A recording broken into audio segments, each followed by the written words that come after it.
Welcome back, everybody, to another episode of Conversations That Cure. I'm Michael Ryder, aka Ryder Grooms, and I'm here with.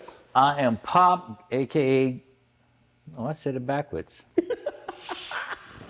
I'm Gregory Sturkey, aka Pops. There you go. We're gonna edit that out. Yeah, that was funny though. That was great. No, we gotta keep that one. So, this episode, I think we just wanted to do like a check-in. We've been, if you've watched any or seen any of the content with our prior episodes, we've been going through a book as a collective called 40 Questions to Change Your Life. But before we get into that, Pops, how you been lately? You know, I gotta say, I must say I'm doing pretty good. Pretty good. Yeah, I'm doing pretty good. I got, I got a lot of clarity on some things, and I'm finding, one of the things I found, like me and my fiance was talking about something last week, and I thought it was so. She had asked me, she's the type of person that's very, she likes things in order. Mm-hmm. So in my house and her house, of course, there's a big difference. Her house, you come in, things are all in order and everything. My house, one room may be in order. The other room look like a tornado hit it. The other room may be in a little bit of order. The other room is crying for order. It's back and forward. And I guess there's a lot of history in my house. Mm-hmm. And I've been there, through a divorce. And so I would walk through the door coming home at time. As soon as I open the door and I walk through the door, I get stressed out. Completely stressed out. So she had asked me, we one thing that we practice is to respect each other's values. And that's one of her values, things in order and stuff. So she had asked me maybe the beginning of the year, can you just keep this and this tidy up? I said, okay, I'll do my best to keep this and this tidy up. I really didn't pay no mind to it, which was, because I was dealing with my own personal issues. So when she said it, I heard it, but I didn't want to deal with it because I had not dealt with myself yet. So this time, we got into the value book. She's in the value book. It's a great book. And she asked me to do something. I said, okay. So when she first asked me to do it, I'm not going to lie to you. When she asked me, I think my temperature went up to like 150. I was boiling when she said it, and I felt my body get hot. So I knew it was something I had to deal with. So it took me about, I think it took me about a day to really sit and think about it. So when I sat and I thought about it, I had to ask myself, is this what she's asking so bad? What's more important, I said to myself, is taking care of that or your connection with her? Of course, my connection with her. So the thing I did is that I took the emotions out of the situation. And when I did that, I just made it simple. I looked at it, that's simple. Boom, boom, boom. And just got it done. And once I was able to stop viewing it from an emotional standpoint, it was no problem. Yeah. It was no trauma. It was nothing at all. It was just easy to handle. I had to ask myself, is this all that you think it is? Nah. Making the situation a lot bigger than it even needed to be. I created a goddamn mountain. I created trauma. I gotta go to the hospital. Man, look, Greg, just do it. The most important thing is the connection. Yeah. When I did that, I do it now. It's like, why in the world haven't I been doing this my whole dang life? I find myself doing that a lot more recently, especially with situations. Mm-hmm. And one of my clients kind of broke it down to me, and he was like, "You really got to pick your battles." Mm-hmm. And I've heard that. Yeah. You've heard it your whole life. Yeah. You like pick your battles. And that could even be battles within myself, just like you said, like emotional battles within myself. Mm-hmm. But lately, I seem to be handling it so much better. Yeah. Because I'm really looking at situations and scenarios and the magnitude of it. Is this really going to be life changing, altering, anything? Or is this something that I can figure out a solution to? Yes. And kind of, and then we can just move past this. And then we can move I can past get right, it. I can get right back on the road and the journey of where we're really trying to go here, right? So- Yeah. And I think that was that. I think that right there, to be honest with you, from the beginning of the year to now, that was the greatest, like, whoa, for me. Because I just said, just make it simple. Yeah. Stop making something simple such a great mountain. Yeah. Stop, painting the wrong picture when the only thing you got to do is just keep that straight. I had attached so many reasons why I can't keep it straight. And none of the reasons were true. None of them were true. None of the reasons were true. So I said, just do it. Once I did it, it was such a great aha moment for me. Man, I felt like I was flying. So to answer your question, I'm doing good. God dog it. That was good. Love to see. That was good. And how are you doing? I'm doing good. And I can genuinely say that the storms of life have settled. And I'm getting back to being grounded, right? The travel's over. I'm done traveling for the year for now. Work is still persistent. And most of all, like I said, I'm getting back to being grounded within myself, right? At least recently I've been trying to do some research, pick and poke, trying to find a good therapist so I can use that as another outlet to myself and, have somebody that can really, because I have a problem with and I was talking with somebody else about, I have a problem with I don't like to spew my problems onto somebody. And I don't like to place those on anybody else. My burdens are heavy. And I don't feel like anybody else deserves those. Because I'm the type that I'd rather try to uplift you rather than try to pour a bunch of stuff that you probably don't even want in your life onto you. So I need the outlet of a therapist. And I know that for myself. So I've been trying to look around and find somebody that I could really relate with and that, can help me be on a better path and, call me out on all my nonsense. So that's definitely one thing I've been doing because I figured, if I'm paying you, you can hear all everything. my nonsense. You're gonna get Everything. it all at this point. Yes. So that's been good. Everything else has been just like a blessing. Like I said, I'm really in a spot right now within myself that I feel at peace again. I feel like I'm regaining who Michael is, not just who Ryder is as the barber, the business owner, the public figure, all these things. I'm really regaining back who Michael is, and I'm getting back in touch with that. That's another conversation that even we spoke about, in our most recent episodes. So I'm blessed. I'm grateful for all the opportunities. I'm grateful for all the journey, and I'm grateful for everything that comes along with it because it's just always lessons and opportunities to continue to grow and flourish into the man that I know God wants me to be. So Yeah. can't complain. I think that what you said, the fact that you said I'm looking for a therapist, I think, I'm a talker. Yeah. I run my mouth all the time. Something's going wrong, I'm going to run. And I run into my partner. And I will talk my behind off. And talking, when I hear myself talk, it's like therapy because then I'll get my own answer. Yeah. But I have to put out what I'm going. You have to get it out there, though. I put it out there. And I think that is so important that, you said that because people need to know that that's part of your journey. Yeah. And they hear therapists and there's such a Stigma. to that. They think, oh, you messed up. No, I'm not messed up. I'm getting better. Yeah, I'm trying to get better here. Yeah, I'm getting better. This is part of my tools that I use to strengthen me in this area. Yeah. And it, even with men, we don't like to talk.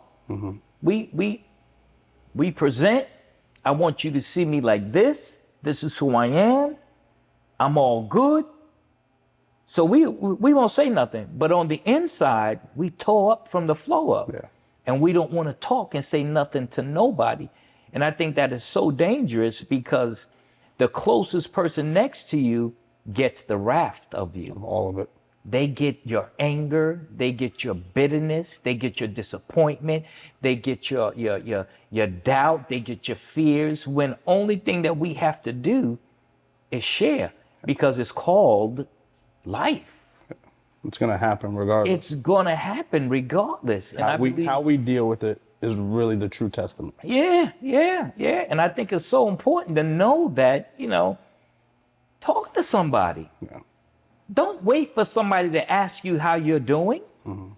Talk to somebody. Don't wait for somebody to say to you, I care for you, I love you. Look in the mirror and tell yourself, I love you. Yeah, you still, a screw up, but I still love you. Still love you. You just need to do better. You can do better. Give yourself the grace. Yes. Allow yourself to speak about it all the time. Give yourself the grace to fall short, and then give yourself the acknowledgement that, hey, I need to do better here. Let's continue to do it. Don't just sit here and be like, oh, well, you know what? I'm a screw up. I messed up or whatever like that. I'll just leave it what it is. No, let's continue to move forward. How can I learn from this and do better? Yeah. I love that. I just wanted to say that, man, because I think that is so, that's so powerful. That causes respect to hear a man say that. Because men don't, especially nowadays. We don't talk about it. It's not talked about enough. Yeah. It's definitely giving a lot lately, even in social media culture, everything like that. It's definitely been giving a lot more light to it. But it definitely still needs to be talked about even more. Yeah. And it needs to be a normal, just like, what are you doing today? I'm going to the gym. Yep. I got an appointment with my therapist. I'm gonna hit the gym, and you know what? Might just go grab some lunch after. That's right. So your therapist, your emotional and mental strength. That's what it is. The gym is your physical strength. So there's no difference. I'm going to take care of myself. I'll tell you in a minute. I'm going to the gym. Everybody, oh, that's cool, dude. What you gonna do today? What you working out today? What we lifting? What you trying to get big? How much you bench? I'm going to a therapist. Dude, you all right? Yeah. Something wrong with you? Something wrong? Nah. What's the difference? I'm doing the mental reps. Yeah, I'm doing the mental reps. There's no difference. But I just wanted to acknowledge it, dude. I think that's great. So where you at in the book? We decided that we were going to go ahead and pick a passage, a paragraph or something within the book, and something that really resonated with us. So what are you bringing to the table that you got from the book in our most recent readings? Well, I was in chapter 31. Okay. And the question it asks, it says, what's the first small step you can take now to get moving in the right direction? And the thing that I loved about that question, it said step. Yeah. And it said small.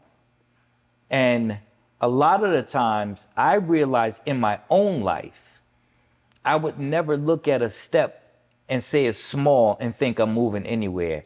And I had to ask myself why, because as a child growing up, as a father watching my kids with their first step, I remember Corey took his first step. And when I saw that boy take his first step, we celebrated. But it was only one step. It was just one little step. What happened to the celebration and the excitement when we make one step? There's no celebration no more. And I had to ask myself, why isn't there a celebration from one step? Because of all the pressure and the expectations that we place on ourselves, that others has placed on us. We overwhelm ourselves with things to where we think that a small step is not good enough. We're so drawn into the final result. Yes. If this is my goal and this is what I'm trying to achieve, I can't celebrate the little achievements that might help me get to that, because I have to celebrate the big achievement. When it might be like, we'll relate it with like social media. Might try to be an influencer or something like that. But even just something as little as posting every single day. Yes. Little things, you do it all the time. And I admire it, because I'm like, man, I wish I can get more into that. It's funny that you say that. I had that mindset. I was so stressed out about what to post till I wouldn't post. Yeah. So I couldn't see the timing that God had me to post. Yeah. Couldn't see it. I would talk to my fiance about it all the time. Anytime I get on the Stairmaster, other people will meditate. They sit still. I don't meditate sitting still. It doesn't work for me. I do active meditation. Yeah. Active meditation is movement. So I get up and I'm on the Stairmaster. Believe it or not, when I'm on the Stairmaster, I get clarity on everything. Yeah.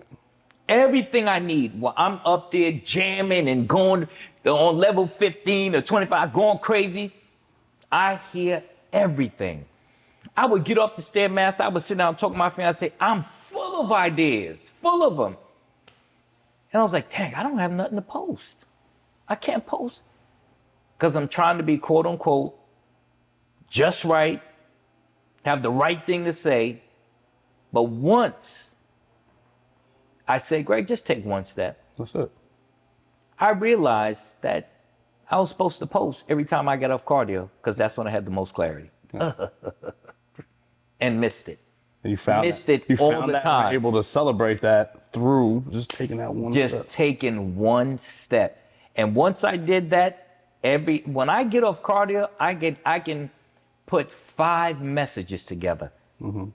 Once I learned and appreciated That small step. one step. Yeah. One step. And there was a quote in here that says, victory is not won in miles, but in inches. Win a little now, hold your grounds, and later win a lot more. We want to run so quick. There was this guy I was watching on, I forget the guy's name on social media. I would go listen to him and I admired him so much. But the thing I was realizing is that I was trying to operate where he was at. Yeah. Instead of operating where I you was were at. at. I realized I had to stop listening to the guy because I got overwhelmed.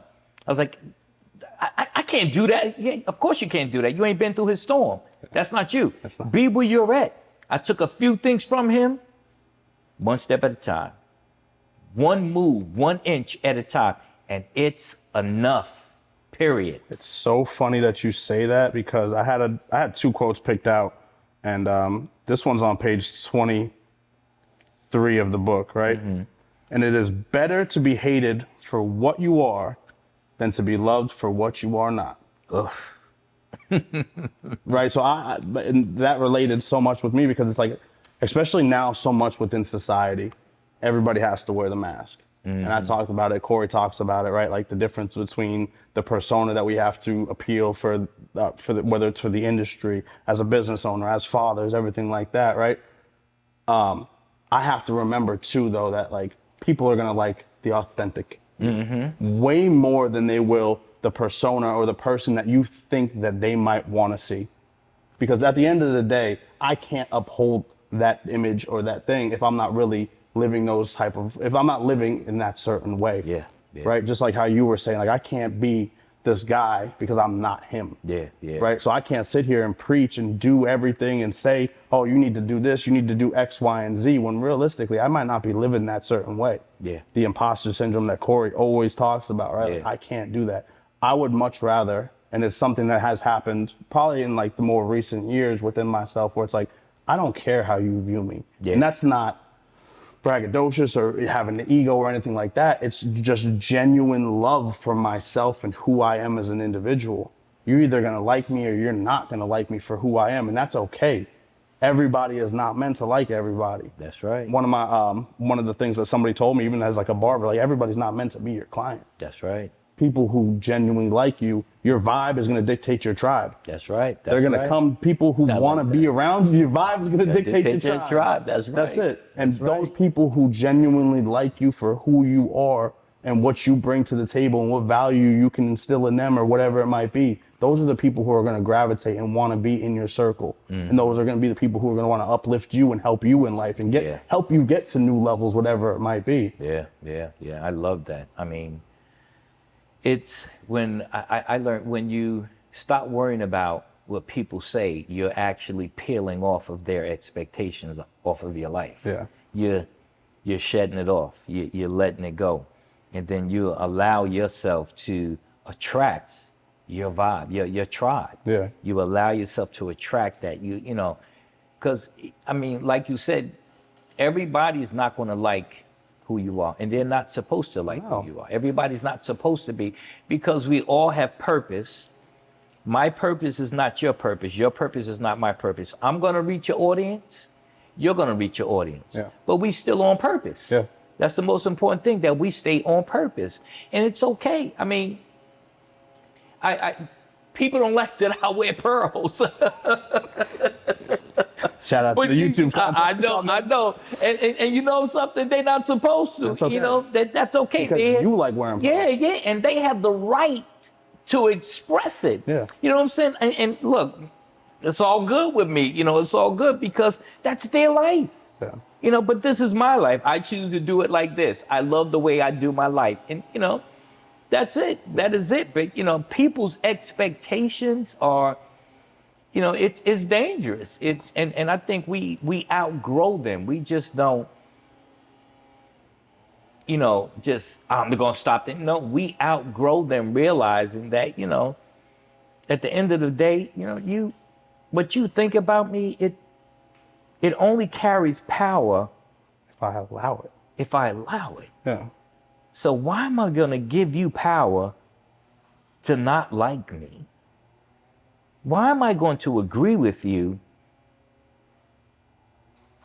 and everything that you say about me? Why would I do that to myself? I'm not going to waste my life. I'm giving you the power over me to tell me who I need to be. Yeah. And at the end of the day, I truly believe that your real authentic self will always hold way more weight than the person you think you're supposed to be. That's right. So, another great conversation. Yes, indeed. Please go comment, like, subscribe on all forms of social, TikTok, YouTube, Instagram, Conversations That Cure, Q-U-R-E.